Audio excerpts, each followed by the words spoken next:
So I've recently been diving pretty deep into information about relationships. I find relationships fascinating. I find the way humans communicate with each other, verbally, non-verbally, extremely fascinating. So I wanted to bring up the title of, the difference between love, which I believe is chemistry, and compatibility. And the difference is love is very easy to fall into.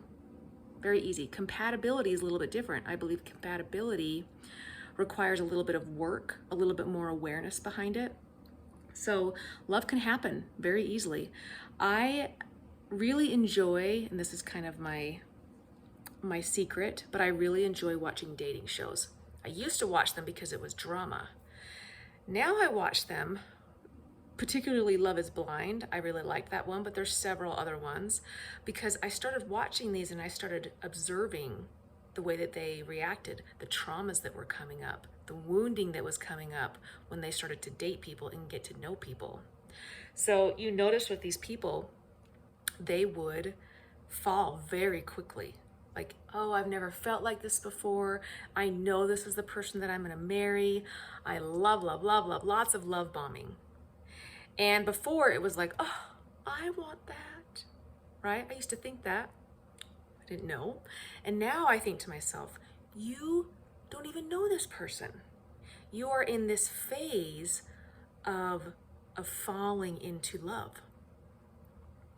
And then when they start to get to know these people, then all the wounding starts to come up. All the disagreements start to come up. All the arguments start to come up. And this is probably after a few weeks on Love is Blind. I think in relationships, because you're not with them every single day, maybe you are, but you're not living with them. You're not, cohabitating with them. It can take up to around 3 months, 4 months, maybe 6 months. So I wanted to, this is kind of like the honeymoon phase. That's what you've typically heard the first part of a relationship is called. And these chemicals that you feel in your body literally take up the same receptors as addictive substances. It's the same high. It's the same feeling. So you see, actually, a lot of people look like they are addicted to this person. I have been there. It feels so good, right? And even in relationships, I remember thinking or even saying out loud, like, why can't we get back to that stage? Doesn't mean that you don't have to continue to date your partner in relationships. That should still be very much a priority. If you don't put effort into something, you're not going to be good at it. It's not going to last. It's not sustainable. What I'm talking about is consistently needing that high all the time because it's an addiction.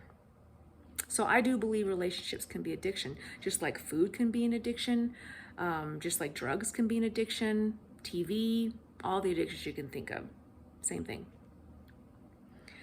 So once the relationship dies down, we get bored or we start to argue and we start to disagree with things.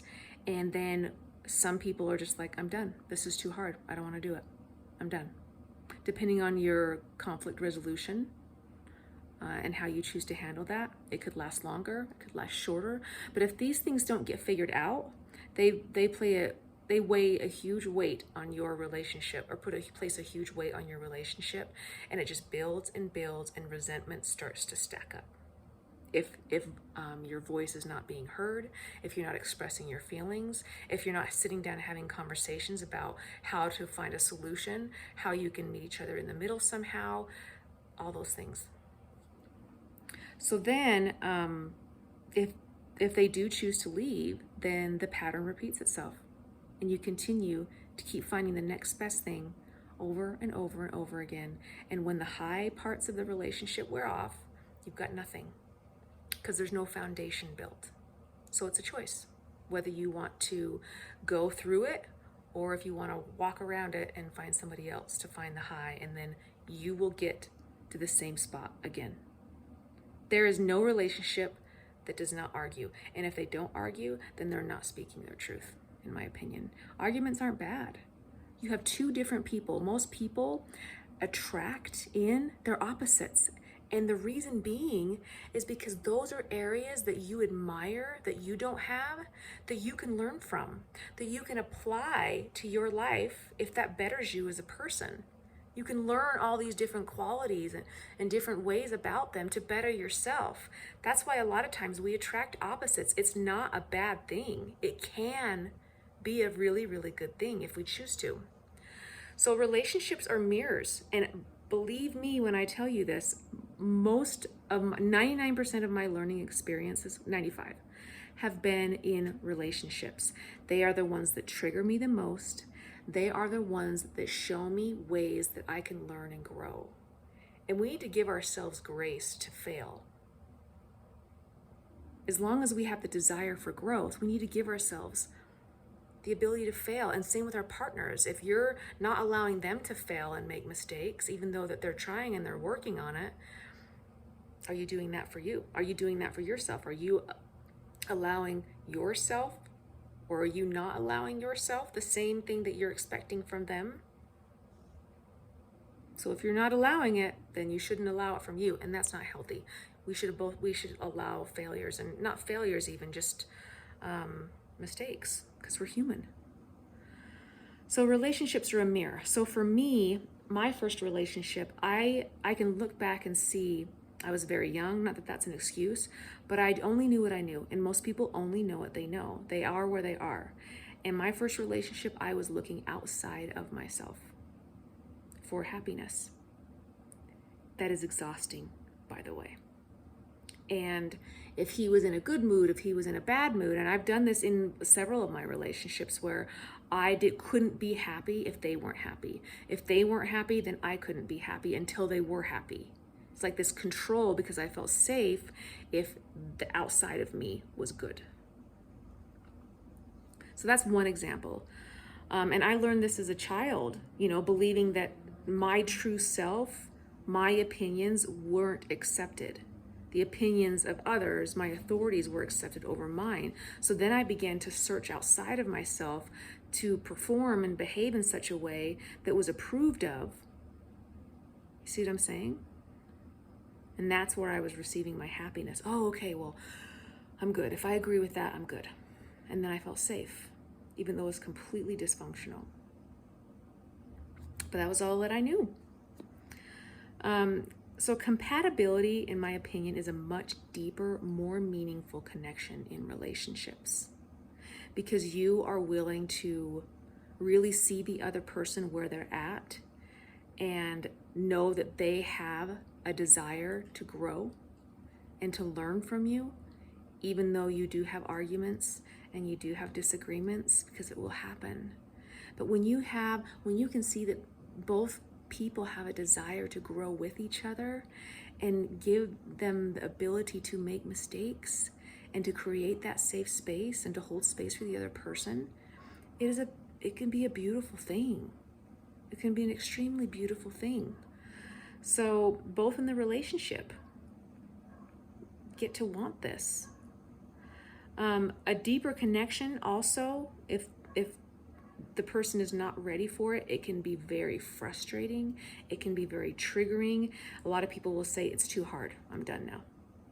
I'm done. And couples give up because that's where the growth starts. People think, oh, I made the wrong decision. This person's not for me. But they're not saying, maybe there's something that I can look at within myself to bring to the table. What can I do to make changes to bring that to the table? A lot of times we're not doing that. And if we are doing that and the other person isn't receiving it, or they're not willing to work on things that they can improve on, it really puts a stunt in their growth, and then the other person is doing this. And there's only two options. Either this person is raising their vibration to meet, or this person is lowering their vibration to meet. Which one would you want to do? That's why it's important that both people want growth. So this is the only way to a deeper connection. You get to go through the darkness to see the light. And the darkness meaning is bringing up your wounding, bringing up your insecurities, being vulnerable. Vulnerability is magnetic. It allows a softness in the relationship. to allow for someone to speak, to speak their voice, to speak their truth. You cannot avoid these arguments, these disagreements. This is how you grow. So when these high moments disappear, like especially in the first part of the relationship, when they disappear, you get to build a foundation where you know that even if you have a low, that person will always be there. And there is nothing safer to a woman than to know that, than to know, hey, I am designed and built differently than a man. And when I have emotions and I'm crying, because that's a beautiful way for the body to express itself, my partner is going to see me through that.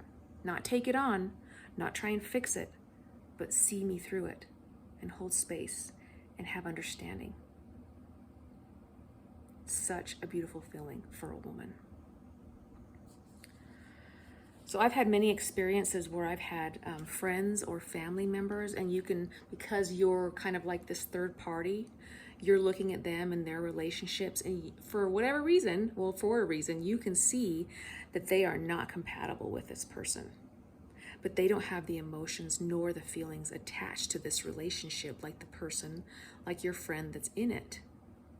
So when we start getting all these feelings and these emotions, you start ignoring red flags. You start ignoring your value system. You start ignoring the things that down the road in the relationship, if it's not discussed or if it's not addressed right up front, will cause an issue way bigger down the road. And if it's not the right person for you, because maybe it's not, maybe there's value systems that are completely opposite of the other person, then you get that addressed right away, so you're not wasting each other's time.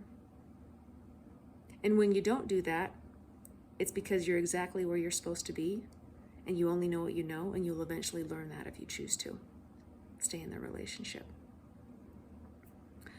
So looking from the outside in, you can clearly see whether these people are in a chemistry, a falling in love stage, and they continue in that, or it starts to really take a nosedive, or you can see that there's compatibility there. There's a respect there. There's a support there. There's an energy about that. You can see, I've seen it before. So love can cause you to be blind, to have blind spots when the emotions are really, really running high, kind of like this addictive love that I'm talking about. And sometimes love can also feel boring. It can feel boring. I read this in a book once. It can feel boring if you are addicted to this kind of love, whatever your definition of love is, whether it's healthy or not healthy. You can be really bored by a healthy love because it's not work. It doesn't take all this effort, and you get this high from all this work and this reward that you get from it. A healthy love can just be so like this, that it's like, well, that's boring. That's dead. If you think of a heart rate, it's like you want this, right? I mean, you do want that with your heart, but not in a relationship. Relationships don't have to be work. They don't have to be hard all the time. So if you argue or disagree in a relationship, it's not if, it's when. Happily ever after is in the movies. And yes, people can live happily ever after. However, you are going to have moments where you disagree, and you get to work through those things, and that's actually healthy. That's how you grow. That's how you avoid staying stagnant in relationships. You get to grow together. Were you the same person 10 years ago as you are now? I am not. So having someone push you in a healthy way, challenge you, this is going to promote growth. This is going to make you a better person if they're coming from a space of love and not fear. So relationships, in my belief, out of anything, will show you areas that you get to improve on. They are your best teachers. They are the most frustrating things also, because they're gonna push your buttons more than anything else. But they're a mirror that reflects you.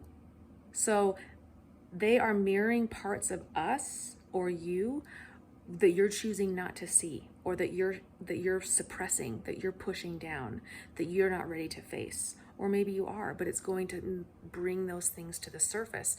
And you think it's the other person that's the problem, but really they are a teacher bringing things to you saying, here you go. What are you going to do with it? Are you going to better yourself? Are you going to grow from these experiences? Or are you going to project what you're not willing to accept in yourself onto me?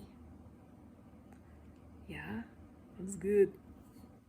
So if you want a relationship to be successful, you get to understand that you get to put focus, you get to put energy. It is a choice, it is a commitment.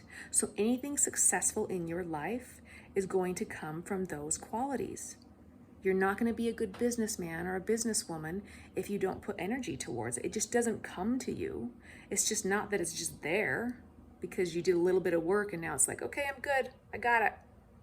No, that's not how it works. So it's a choice. So my challenge to you is be what you want in a partner. You get to be that first. You get to cultivate that energy within yourself so that you can attract that energy in someone else. So that's my rant. And yeah, if you have any questions, feel free to reach out. But much love, be love, give love. Bye.